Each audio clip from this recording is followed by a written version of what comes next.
Hello, it's Dan from Ramlight, and I'm going to show you latest thing for the PPS-43C.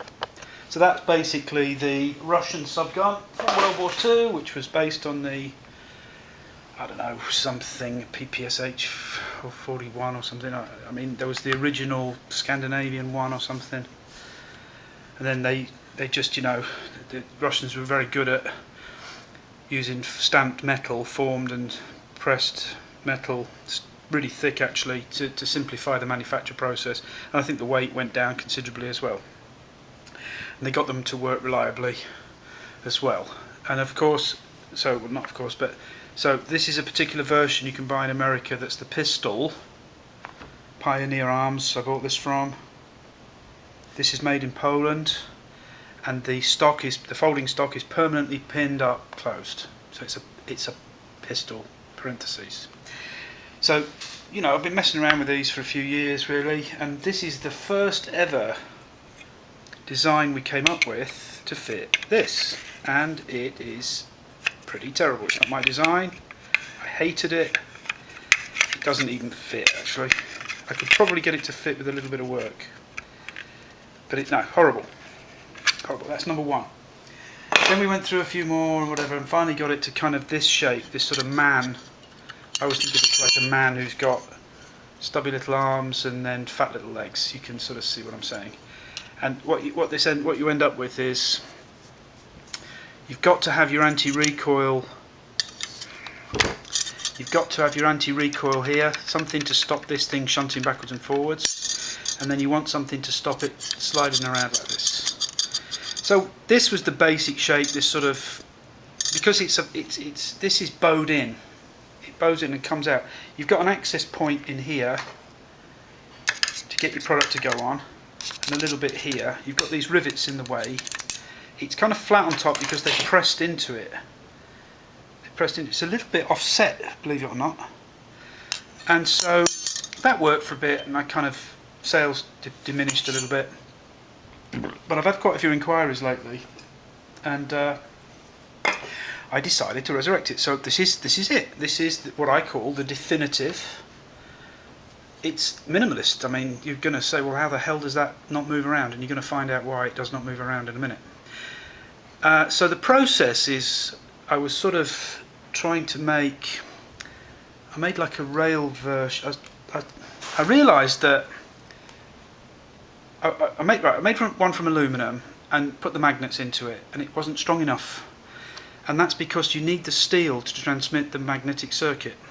So I realised I had to go back to steel, and so this lower part is all made of steel, and you can see the magnets that they're behind this cloth tape.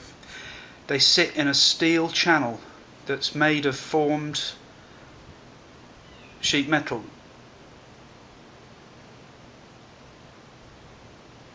I think my wife just stood on the cat. So that was difficult, so I've had to develop a way of folding metal that's sort of 18 gauge thick, with a very shallow depth, because it doesn't want to interfere with the gun. It's got to be at the magnet height or sort of lower basically. Then I've got this sort of clip here that I've formed, and it's actually welded on to the main piece, and then I'm not going to tell you what that is just yet. And then I've got a really thick piece of steel in here that's the anti-recoil part. It fits over that little tab with a pretty good interference. It goes on and off, but it's a little bit loose because you've got to be, because when you bring it off, you're bending up, so it's got to have a little bit of give, because it's not coming off true. It's coming off at an angle. Then I've got an aluminum rail. It's actually, I think it's a Mossberg 500 rail. It's a bit chunky for what I like, but it's to spec, and it's pretty decent. That's glued and screwed onto this metal channel. Then I've shaped the back here, because actually because of this channel running down here, this rises up, boom, onto a little hill in this area, the little hill.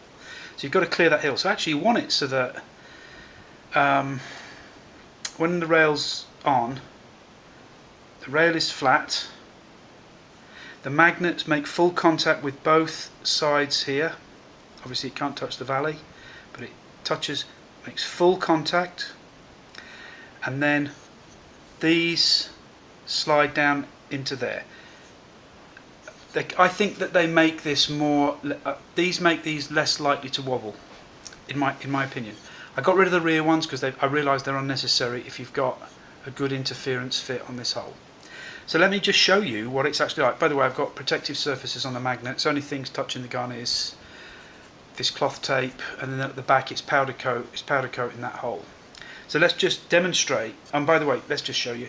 That thing there centres into this groove to stop it moving left or right. So the magnets are slamming it down, and then that thing stops it moving left or right.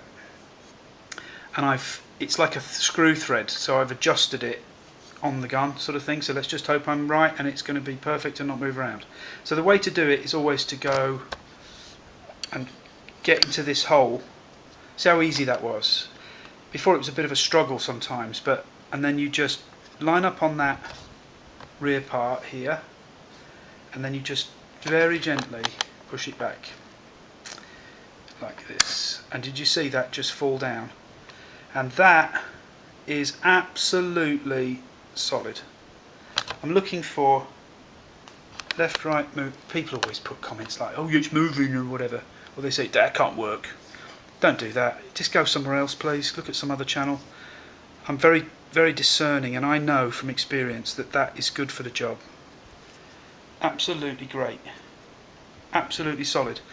And it's on. It's parallel. I've put a bit of a shape on here as a bit of a nod to the weapon because it's kind of angled up. So it sort of looks quite cool. Let's just look at it. You can see how nice that looks. Let's look down the sights. There you can see what you've got. So that's the way to do it. That's the way to do it. And you know, so I can't really do it CNC. I'm not into CNC, I'm sheet metal. That's what I do. And that lends itself perfectly to this. Perfect, perfect, perfect. The only other way to do it would be to machine everything out steel, which cost a lot of money and take a lot and be very wasteful. So I reckon I've got this down. That is the definitive product. It's a full, I think it's a 4.5 inch rail. Don't tell me it's 5.5. Oh my god, it's 5.5. 5.5 inch rail. It's just perfect. It's the definitive. Do you know what? I've got daylight through there. That is interesting. It's not actually making full contact. So I've got to work on this a bit more. I'm going to take the magnets out. I'm going to take the magnets out. That's interesting. So it's going to be even stronger than that. So the magnets aren't making full contact at the front, believe it or not. This is all part of the process. But I stopped where I was because it was working. It's doing what I want. It doesn't move. But I can make it better. So I'm going to take that tape off, the magnets out, get the powder coat off, do a little bit more work to this tomorrow, re-powder coat it, and then that will be literally definitive. It looks like it's part of the gun, or it will do when it's completely right. You won't be able to see any daylight through it. So there we go, that's that. I'm quite surprised. See, it's contacting. That is so interesting. Well, well, well. Well, well, well. Amazing what you learn. Yeah, it's only literally about 1/32 of an inch at the front. Anyway, there we go. That's my little video on that. I'm going to rework this. This is actually going to go to the customer, this one, because this is made by hand, but there's no blemishes on it. It's perfect, apart from the fact I've just got to adjust it very slightly. Yeah, it's interfering just here, just there. I think it's this tape. You see, I've only just put this tape in. It's a cotton tape. It's like a cotton weave tape. That's what's lifting it off. So I just need to do something in here slightly. I'll get it on the press and just sort of press that out a little bit or something. I'll think of something. Well, I'll be able to do it, no problems. And even with that slight error, it still works an absolute treat. Look at that, it just falls into place. Looks like it's part of the weapon. Quite amazing. I'm really pleased with that. That is just, I tell you what, that's made me happy this week. Right, there we go. Have a great day.